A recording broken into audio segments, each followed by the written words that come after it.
गठबंधन करके चुनाव लड़ने से हमारी पार्टी को फायदा कम व नुकसान ज्यादा होता है।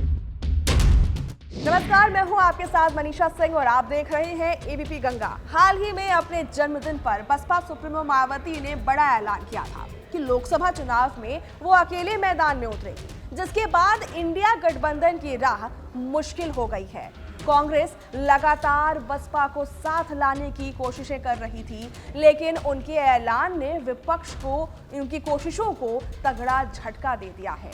कांग्रेस को उम्मीद थी कि बसपा के आने से यूपी की लड़ाई मजबूत होगी, लेकिन मायावती के रुख से अब बीजेपी की राह आसान हो गई है। बसपा सुप्रीमो मायावती सोमवार को जब मीडिया के सामने आई तो सभी की नजरें इस बात पर टिकी हुई थी कि लोकसभा चुनाव को लेकर उनकी आगे की रणनीति क्या होगी।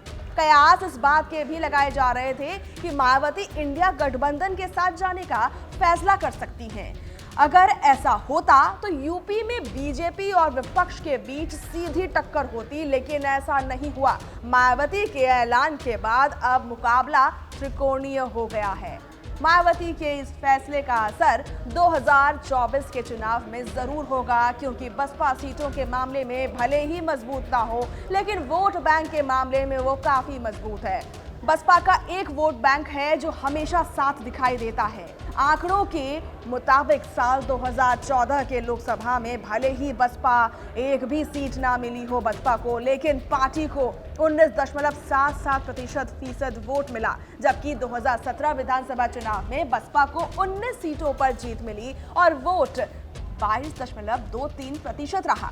इसके बाद 2019 के लोकसभा चुनाव में बसपा ने सपा के साथ चुनाव लड़ा और 10 सीटें मिली और सिर्फ 38 सीटों पर चुनाव लड़कर 19.26% वोट पाया, जबकि 2022 विधानसभा चुनाव में बसपा को सिर्फ 1 सीट मिली और वोट 12.88% रहा।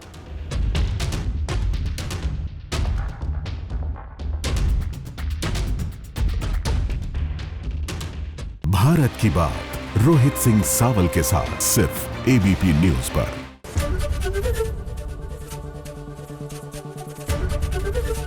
एबीपी गंगा, खबर आपकी, जुबान आपकी।